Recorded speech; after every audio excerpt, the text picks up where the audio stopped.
जय Hind to all my respected students, on behalf of Goyla classes में आप सभी का स्वागत करता हूं। गोयला क्लासेस की तरफ से आपको करंट अफेयर्स ऑफर किए जा रहे हैं। तो आइए देखते हैं आज का करंट अफेयर्स क्या है। तो देखिए यहाँ पर आप देख रहे होंगे कि एक एयरक्राफ्ट है, उसको लिया जा रहा है और किसी पुराने को रिप्लेस किया जाएगा। अब जो मैंने बात कही है, आइए उसको समझते हैं। राइट, तो यहाँ पर आप एयरक्राफ्ट का नाम देख रहे होंगे C295। ये एयरक्राफ्ट लिया जा रहा है, ठीक है। अब हम देखेंगे इसके बारे में, पूरा स्टडी कर लेते हैं क्या है। जो C295 ये जो एयरक्राफ्ट है, ये एक ट्रांसपोर्ट एयरक्राफ्ट है जिसकी जो कैपेसिटी है वो है 5 से लेके 10 टन की। That is very big amount, right. और ये एक कॉन्टेम्प्रोरी टेक्नोलॉजी पे है, यानी कि जो लेटेस्ट टेक्नोलॉजी अभी की जो टेक्नोलॉजी है उस पर ये निर्भर करता है, राइट। यानी कि हम कह सकते हैं ये एक एडवांस वर्जन है। ये रोबस्ट है, रिलायबल है, मजबूत है और काफ़ी जेन्युइन है। और ये कहीं ना कहीं हमारे काफ़ी ज़्यादा जो फंक्शंस हैं उसमें ये काम आएगा, ठीक है। जो भी मिशन है, जैसे अगर कोई मिशन रेगिस्तान में होगा वहाँ पर भी ये निपुण है, और वैसे ही कोई फंक्शन हमारा कोई मिशन हमारा हिमालयास की तरफ होता है तो वहाँ पर भी ये ईजिली इसको कर सकता है। और वहीं पर पेनिनसुलर इंडिया की तरफ भी अगर हम जाएंगे वहाँ पर भी ये ईजिली कोई भी टास्क कर सकता है, राइट। आगे देखते हैं इसके कुछ विशेषताएं, फीचर्स देख लेते हैं कि ये जो इसकी कैपेसिटी है, जो ये उड़ सकता है, ये अप टू 11 आवर्स तक ये अपना जो उड़ान है वो भर सकता है। और ये कहीं ना कहीं मल्टी रोल में अपनाया जा सकता है, जैसे कि अभी मैंने आपको उदाहरण दिया था कि इसके द्वारा आप जो हमारे ट्रूपर्स होते हैं वो भी लैंडिंग कर सकते हैं। आप इसमें जो हमारे कार्गोज होते हैं उसको भी कैरी कर सकते हैं, इस तरह से, राइट। और ये ऑल वेदर कंडीशन है, वो एग्जांपल मैं आपको दे चुका हूं। It can routinely operates day as well as night, यानी कि डे में भी ये अच्छा काम करेगा, ऑब्वियसली नाइट में भी ये it can do a very better work, right. और बात करें हम, कैसा भी मौसम हो, कैसा ही परिस्थिति हो, चाहे डेजर्ट हो, चाहे मैरीटाइम वाला एरिया हो, वातावरण हो, तो ये एक सक्षम है अपना कार्य करने के लिए।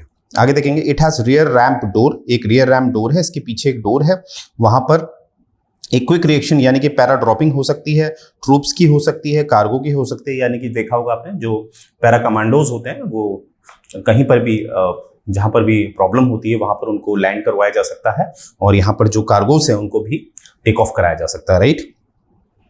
शॉर्ट टेक ऑफ लैंड, यानी कि इसको अपने टेक ऑफ के लिए बहुत बड़ी रनवे नहीं चाहिए होता है। शॉर्ट जो छोटी सी जमीन है, मतलब रास्ता छोटा भी हो, वहां से भी टेक ऑफ कर सकता है।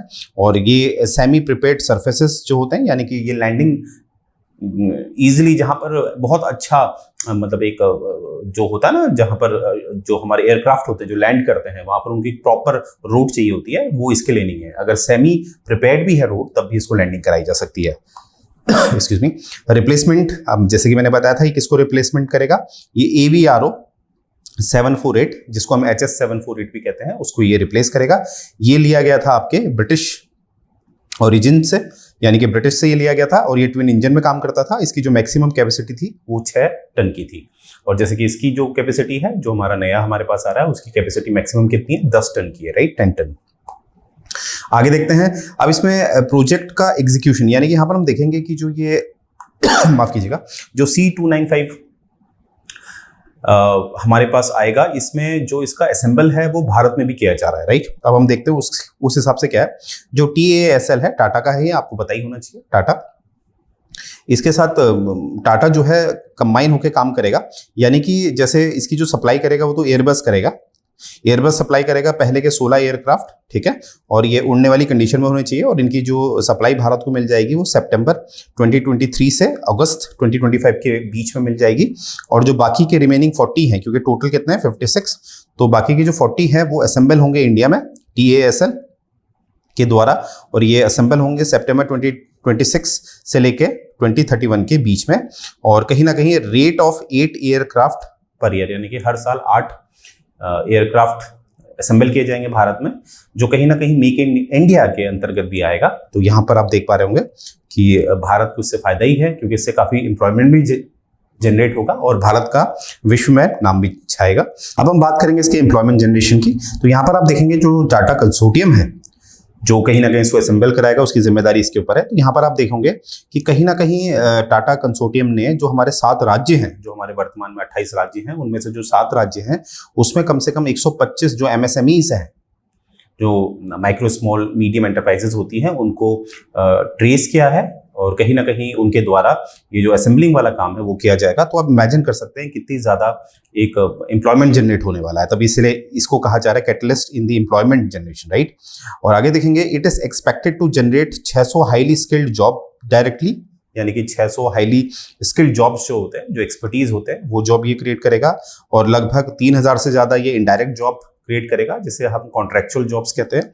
और कहीं ना कहीं जो एडिशनल 3000 मीडियम स्किल एम्प्लॉयमेंट ये जनरेट करेगा, ठीक है।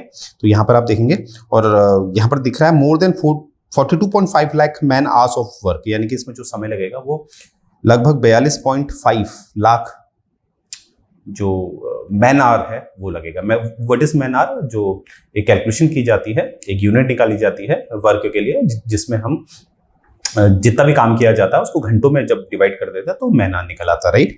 तो ये बात आप समझ सकते हैं कि हमारे देश के लिए कितनी अच्छी बात है। जो देश की सबसे बड़ी चुनौती है इस समय वो है बेरोजगारी, उसके लिए ये जो प्रोजेक्ट है काफी अच्छा काम करेगा, राइट। तो मुझे उम्मीद है यहाँ से आपने जो देखा होगा, जो समझा होगा, ये कितना इंपॉर्टेंट है भारत के लिए, राइट। तो यहीं से मैं ये जो सेशन है ये एंड करने जा रहा हूँ। जय हिंद।